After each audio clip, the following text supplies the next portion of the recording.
Do you like having a P.O. box but are tired of wasting time and money driving to the post office? At iPostal One, we can help. With iPostal One, you can get a real physical street mailing address that's better than a P.O. box for as little as $9.99 a month. Choose an address from thousands in our network. We receive your mail and packages from any carrier, and you can view and manage them through our app or online. This allows you to check your mail from the comfort of your home or anywhere else 24/7. You can easily forward, scan mail content, discard, or even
I've noticed.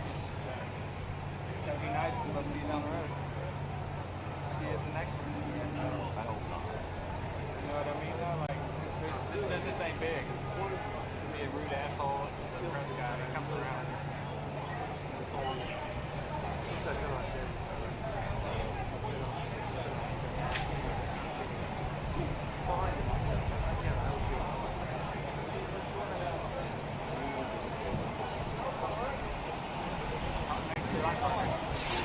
Hard to be beat.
believe in you.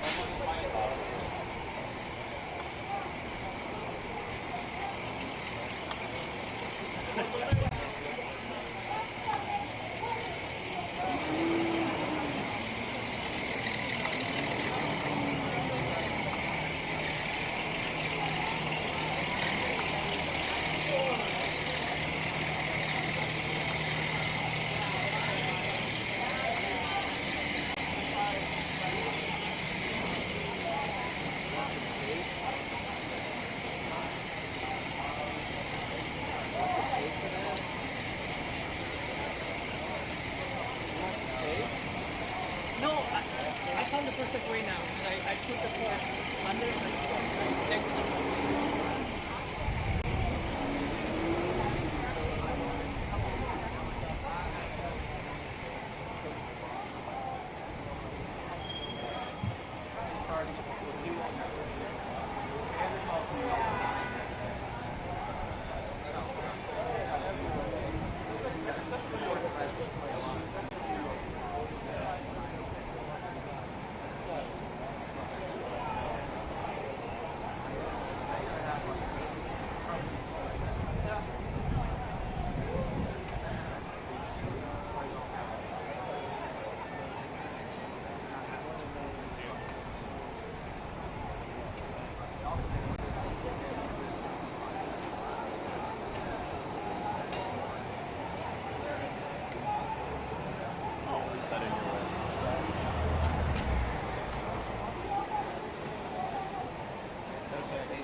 Somebody came and stripped everything down.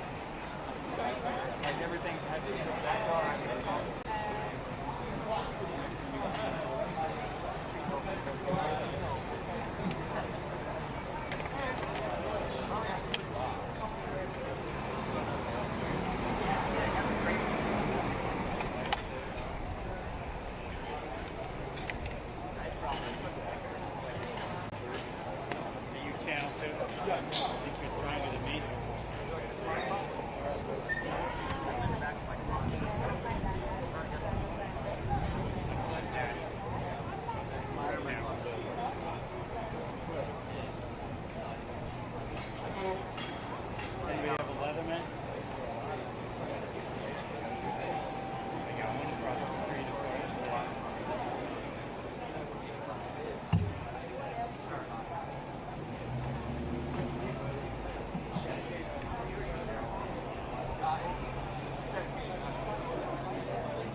Craig?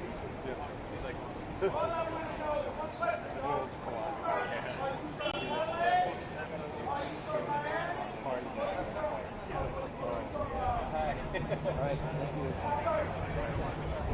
Hey, it fell off, so now I'm trying to fix it. But maybe send a professional to help, because I'm not having any luck getting it back on.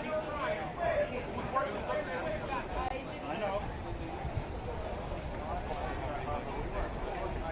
I'll keep trying.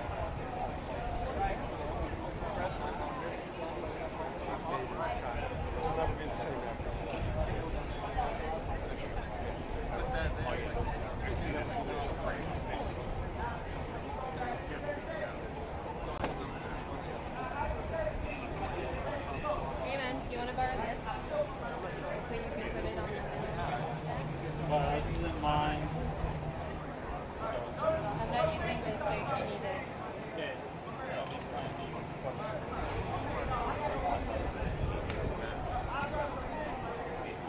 Somebody else might,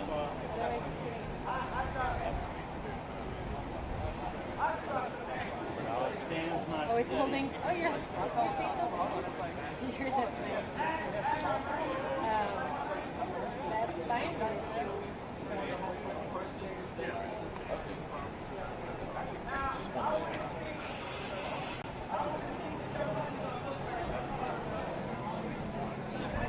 I just recommend.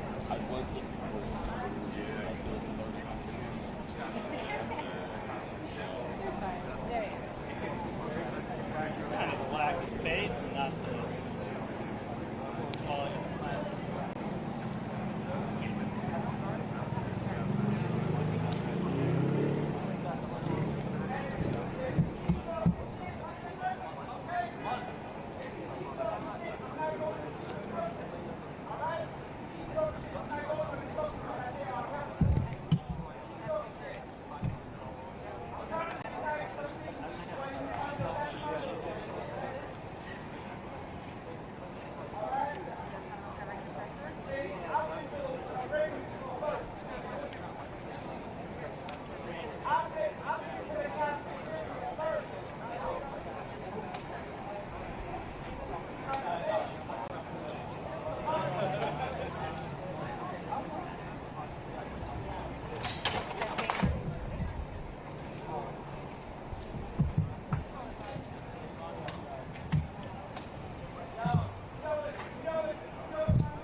Yeah, it's on the car.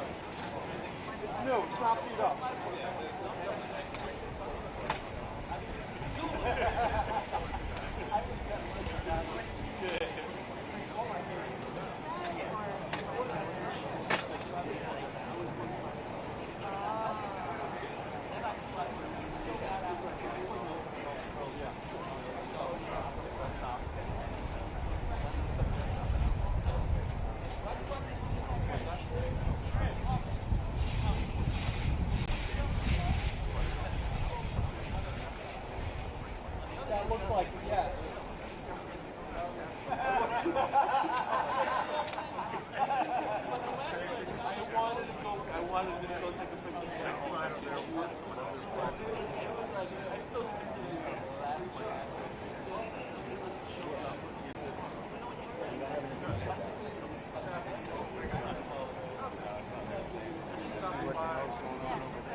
might fit still fit here.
After lunch.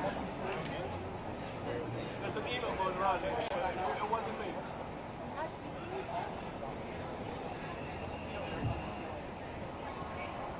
Then, oh, they're on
Five, 6, 7, 8, 10, 1, 2, 2, 3, 4, 5, 6, 7, 8.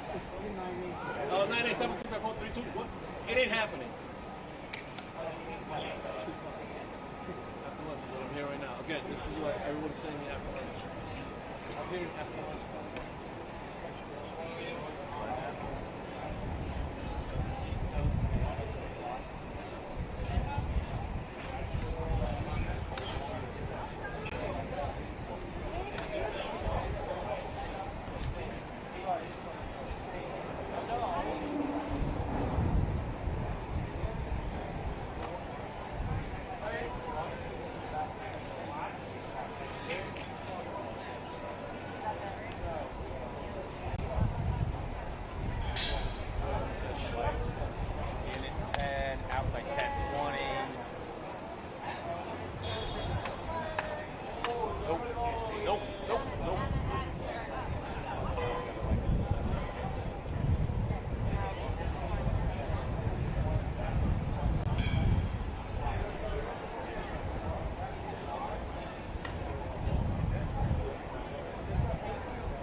a los dos. Vamos a los dos.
So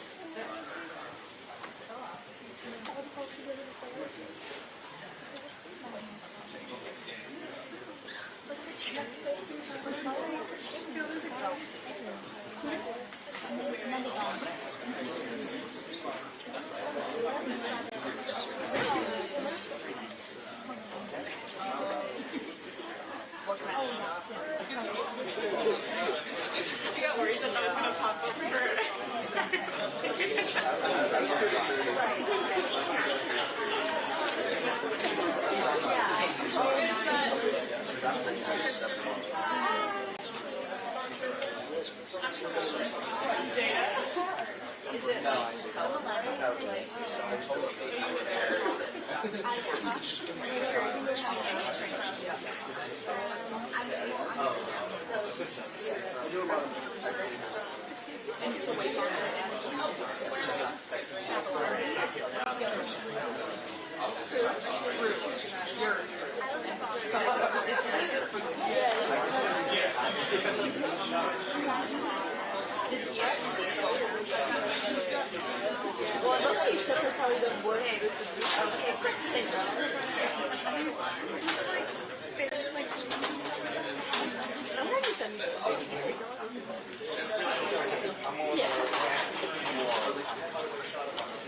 we're recording. All recording. That's it. You don't have to do it. How are you? No, I'm sitting up for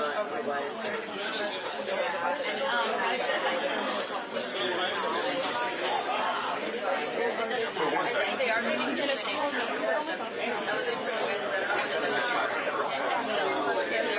Yeah. like they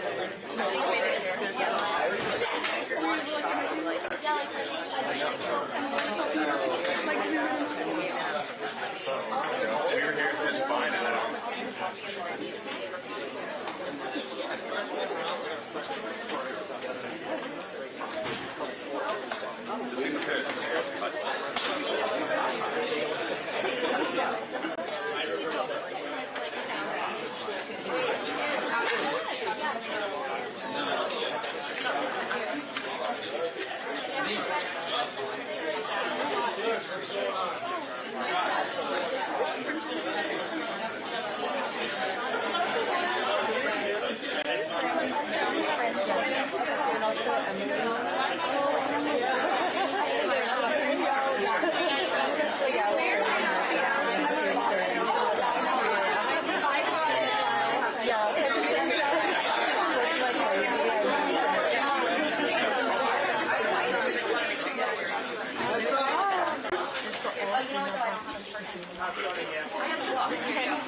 Light test film, Combs press conference, September 17, 2024.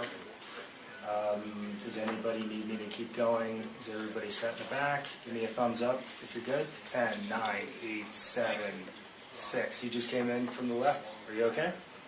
Okay. Thank you.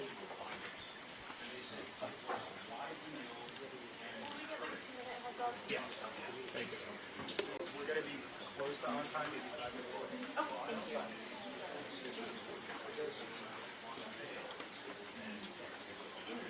Hey, Jeff.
Send it over to Slack.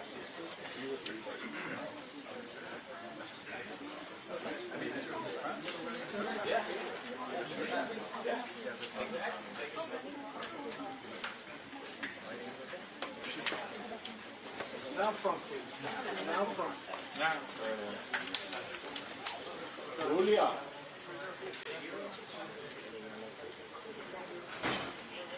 Julia Parker, 27 went out. All a mile.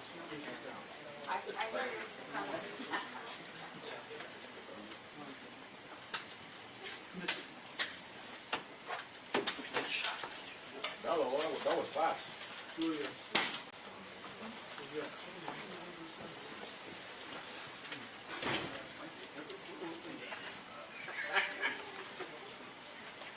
Okay, good afternoon, everybody. We're going to start the Sean Combs press conference in about 2 minutes. If you have any questions about presentment, I'll come back out and we'll go over timing and give you a few updates. Thanks.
Morning, everyone.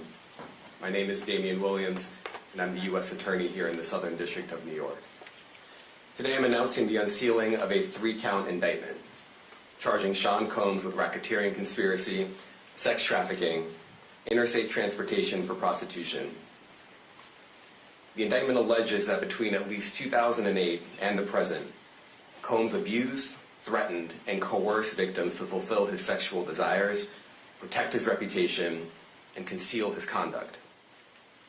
As alleged in the indictment, to carry out this conduct, Sean Combs led and participated in a racketeering conspiracy that used the business empire he controlled to carry out criminal activity, including sex trafficking, forced labor, kidnapping, arson, bribery, and the obstruction of justice. Let me say a little bit more about the charges. The indictment alleges that Combs abused and exploited women and other people for years, and in a variety of ways.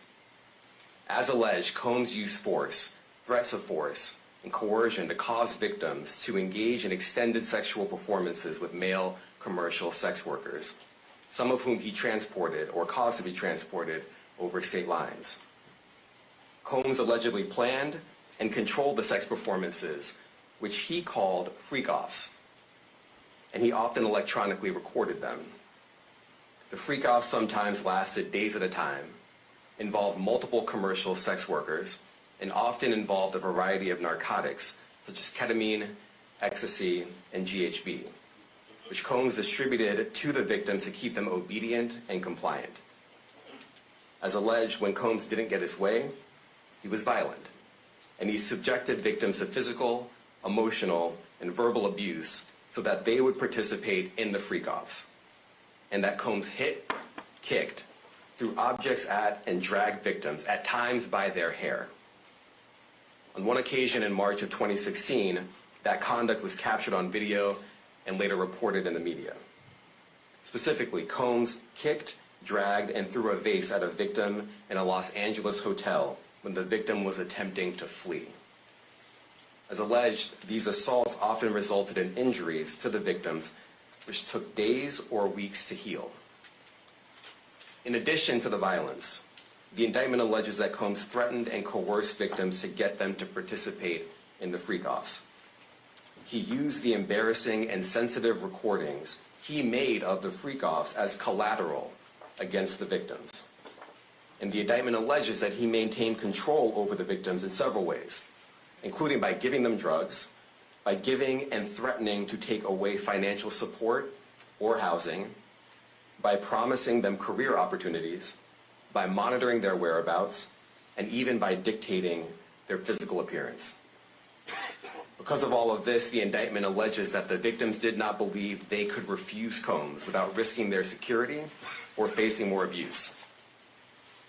The indictment also alleges other acts of violence undertaken by Combs and others, including violence against witnesses to his abuse, kidnapping, and arson. The indictment alleges that on more than one occasion, Combs carried or brandished firearms to intimidate and threaten victims and witnesses. Now, Combs did not do this all on his own. As I mentioned, Combs has been charged with RICO conspiracy. He used his business and employees of that business and other close associates to get his way. Those individuals allegedly included high-ranking supervisors in the business, personal assistants, security staff, and household staff. The indictment alleges that those individuals facilitated the freak-offs.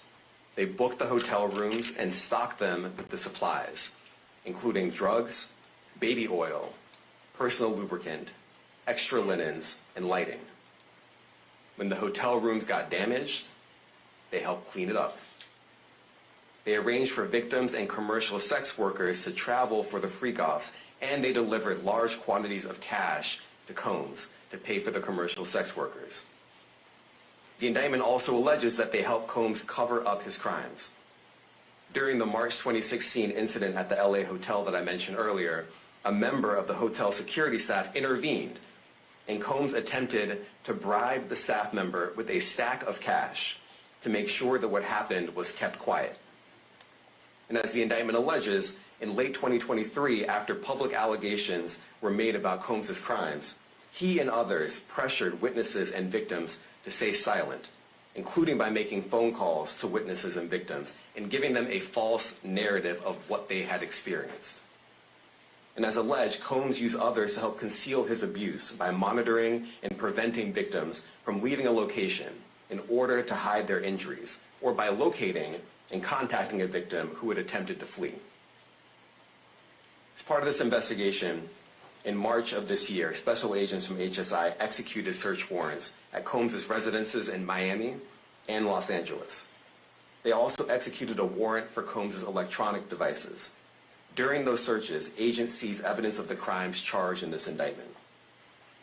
They seized firearms and ammunition, including 3 defaced AR-15s and a large capacity drum magazine. They also seized evidence of the freak-offs, electronic devices that contained images and videos of the freak-offs with multiple victims. And they seized cases and cases of the kinds of personal lubricant and baby oil that Combs' staff allegedly used to stock hotel rooms for the freak-offs, more than 1,000 bottles altogether. Here are some of the items that we recovered during the searches.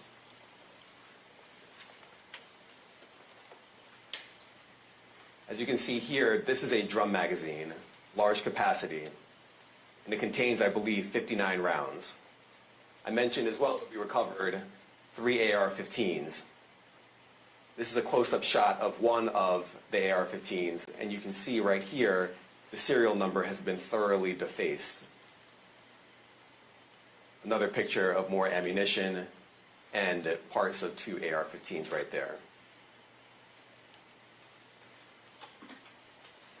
Now I want to be clear about two things. First, this office is determined to investigate and prosecute anyone who engages in sex trafficking, no matter how powerful or wealthy or famous you may be. No one should doubt our commitment on that. A year ago, Sean Combs stood in Times Square and was handed a key to New York City. Today, he's been indicted and will face justice in the Southern District of New York. Second, we are not done. This investigation is ongoing, and I encourage anyone with information about this case to come forward and to do it quickly. Anyone with information on the HSI Trafficking in Person Squad in New York, they have been with us since day one and have worked tirelessly on this investigation. They will continue to be invaluable partners to us. I also want to thank the incredible agents and analysts from SCNY who have also provided tremendous assistance on this case. I'm deeply grateful for their continued work. And finally, I want to thank the outstanding career prosecutors from SCNY who are handling this case. Meredith Foster, Emily Johnson, Chrissy Slavic, Madison Smizer, and Mitzi Steiner, and their supervisors, Jamie Backleiter and Jacqueline Kelly. They are members of the Civil Rights Unit in our criminal division. We created the Civil Rights Unit when I became U.S. Attorney. I'm deeply proud of their work on this and so many other cases. I'll now take some questions. Eric Katursky, ABC. Thanks, Damian, thanks. The indictment describes aggressive, open, violent, hedonistic abuse that you say was recurrent and widely known. Why did it take law enforcement so long to intervene? How many women were victimized by Sean Combs, and how many others were involved? Look, our investigation is ongoing. We are committed to bringing justice to everyone who's been victimized by the defendant. I can't tell you why it took so long. I think the better focus is on the fact that we are here today. And we are committed to making sure that justice is done. Next question. Thank you. Julia Ainsley, NBC. Thank you for doing this. You said we are not done and that Combs did not do this alone. Do you foresee that there could be other charges related to this case? I'm not taking anything off the table. Janet Fisher, Newsday. What's the difference between the sex trafficking and promoting travel for the purpose of prostitution? Well, there are different crimes with different elements. I don't think we should get into the nitty-gritty of the legal discussion right now, but the sex trafficking, we believe, they're all serious offenses, but the sex trafficking conduct carries some significant penalties, and we are gratified that we were able to bring that charge. Is one more coercive than the other? I'm not going to be able to get into that, but you can look it up, and yes, sex trafficking, especially when it involves coercion or force, is a very serious crime, and it carries significant penalties. Good afternoon, Darla Miles, ABC 7 New York. Thank you for this press conference and for the details. Two questions. In context of this indictment and the information that was presented to the grand jury, are you able to clarify the number of victims? It's mentioned plural in the indictment, but can you specify the number of victims just for this particular indictment? And secondly, can you provide details about the alleged arson? Unfortunately, I'm not able to provide either. The number of victims, you are correct. We are intentional in saying multiple. The details of the arson incident are limited to what we have in the indictment and also the detention letter that we filed, which contains more details than the indictment does at various points, but we don't have anything more beyond that. Next question. Lynn Tran, CNN. Are any of his accomplices or associates under investigation? And additionally, could he face any more charges? So the investigation is ongoing. That means both as to him and to anyone else who we believe committed the crime with him. Next question. Juliet Papa. Hi, good morning from 1010 Wins. Any indication that some of the women or victims here were imprisoned in his residences, and did he have locations where he kept them, and they were not allowed to leave? And also, he's indicted here, although there were searches and raids in LA, Miami. Why in New York? Well, I'm biased. I'm the U.S. Attorney in the Southern District of New York. I think that we have an outstanding track record of bringing some of the most impactful, sprawling, complex, difficult sex trafficking, human trafficking, labor trafficking, you name it. The Southern District of New York can do it, and so we're very proud of that. And so the scope and complexity of this investigation isn't something that we ran from. It's something that we embrace, and we will continue to do that. As to your question about whether he imprisoned anyone, all I can say is that, I mentioned this March 2016 incident where something was caught on video where a victim was attempting to flee, and there was violence that was associated with it. Was that at the residence or a hotel? That was at a hotel. Matthew Lee, Inner City Press. Thanks a lot. Does your office intend to seek remand, or are you reaching a bail package? And if you're willing, how would you contrast this with the R. Kelly case in EDNY in terms of the elements? Thanks. So we will be seeking detention. We have filed a letter laying out our reasoning for seeking pretrial detention. I'm not going to be able to expand beyond what's in the letter, but it contains all of the reasoning, and it contains the law as well. There is a presumption of detention in a case like this, and we think that's warranted. John Anise, New York Daily News. Thank you. I was hoping to get some more detail about the searches of his residence, the guns, the cases of lubricant, and the videos. Where were they found amongst his residence? Were they all scattered around the houses in one place? I kind of wanted to just get a better picture of how that stuff was found. Well, look, I think that some of the details that you're seeking are in the detention letter. So, for instance, some of the AR-15s, 2 of the 3 defaced AR-15s were found in his bedroom closet in Miami, broken down into parts along with magazines with ammunition loaded in them. So some of that detail is in the detention letter. Beyond that, I'm not going to be able to get into where other items were stored. Ben Kochman, Post. Hey, thanks for doing this. Your office was the office that had been prosecuting Jeffrey Epstein before he died in custody. I have not read your detention memo yet. It's the first thing I'm going to do after this ends. But does the memo address, or is your office concerned with Combs' safety in custody, given what happened with Epstein? So we are concerned with anyone's safety whenever they are detained prior to trial. It's part of our obligations to keep people safe as well. It's part of the criminal justice system. So, but I do not draw any sort of connection between Jeffrey Epstein's suicide and what may or may not happen to any other defendant while they are detained pre-trial. And of course, the decision whether to detain the defendant will be up to a judge. Our position is that pretrial detention is warranted under the law and based on the facts of this case, and I'll leave it at that.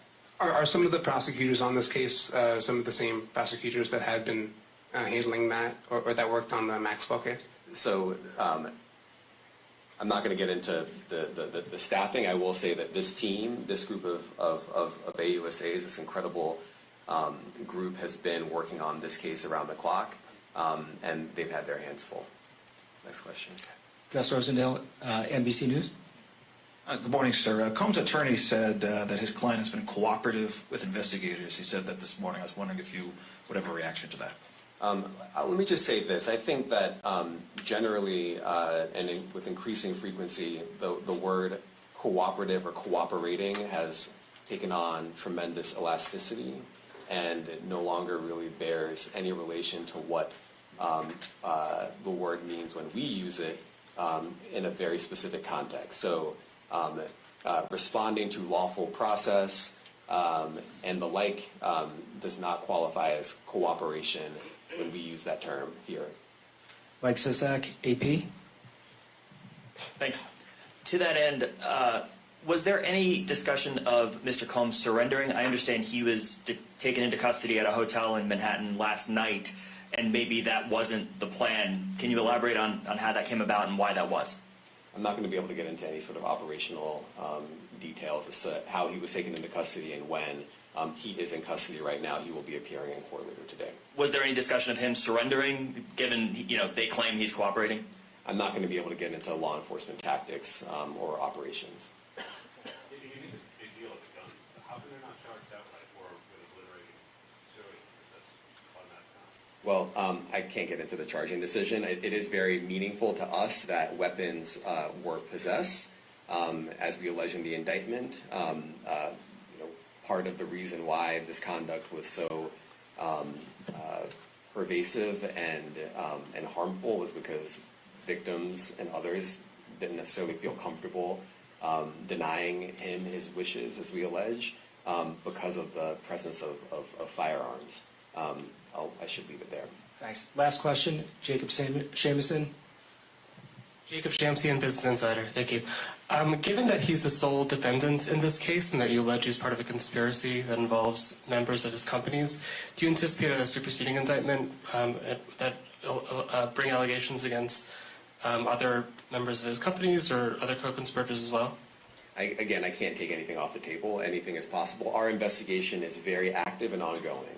And I think a lot of you who cover this office know that when we say such things, that developments are certainly foreseeable, but I cannot predict them sitting here today. All right, thank you, everyone. Thank you. What part of his business empire is exposed forfeiture? Thank you, everyone. Thank you.